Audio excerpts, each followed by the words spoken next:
guys, this is Drew here, bringing you a quick play of Megamania on the Atari 2600. It's a 1982 game released by Activision, and this happens to be my favourite Atari 2600 game ever. It pretty much resembles Space Invaders. You've got left and right movement, and you can fire, and your bullets actually track your ship as well, so you can actually move bullets into the enemies, which is very, very handy. The game consists of a number of ways with different enemies to kill. The first one was UFOs. These ones, I don't know what the official name for these things are right away. This is what I used to call them. I used to call these space wafers. These are horrible. These are one of the worst waves you can get. They're erratic movement from left to right, and they actually can kill you as well by bumping into you. These I call the egg cartons. Now you've noticed at the bottom there you've got an energy that's no reflection of how many bullets you're firing. That's just basically a time limit. When you get onto the second and third cycles, if you're that lucky to get there, that goes down alarmingly fast. This next set of enemies I used to call the tyre, so it looks like a road tyre. These shared similarities with the wafers, but they were a lot faster and moved and changed direction an awful lot more. Another enemy that can kill you there. Nothing I could do about that. Once I'd missed a shot on it, it pretty much got me. Kill these last couple now and we'll get on to the next one.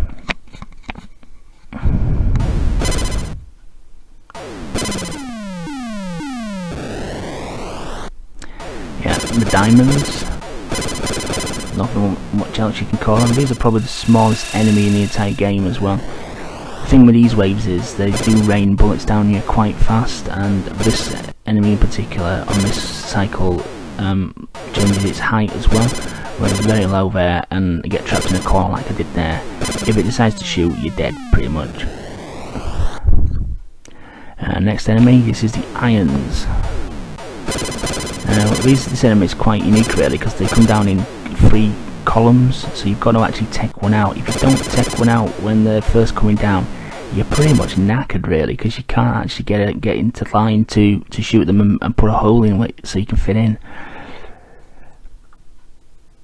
But it's not difficult to do. I mean, then you've got to get underneath the column and then shoot them, so you're best trying to take as many out as possible as soon as they spawn. This wave's the first time the time comes into it as well, because you obviously can shoot at certain points.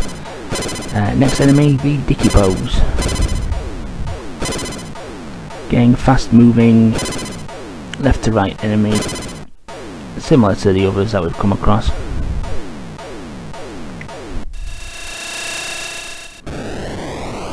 I think back in the day when I used to play this to absolute death, I managed to get onto the 3rd cycle on a few occasions.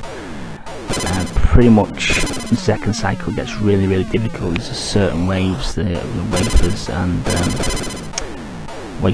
the tyres are very, very difficult, because they take it up a level by just continuing in one direction. So unless you actually take a good proportion of them out before they actually get to you, you're pretty much knackered.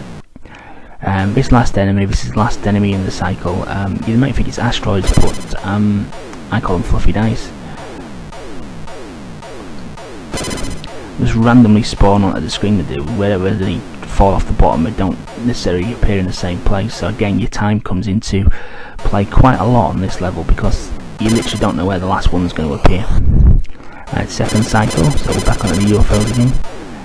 This time they move slightly faster and they stop and hover for some reason. It doesn't really make them much harder. I'd be very surprised if I get past the next wave, because it's the 2nd cycle of the wafers, which is very, very difficult, as you're going to probably see in a second. Yeah, but here they come. Absolutely horrible. They're so fast, and you've literally got to take about a good 6 of them out before they get to you, otherwise you're dead. This is going to be my last life on here. I think I'll leave that there, guys. This was Megamania on the Atari 2600. Thank you very much for watching.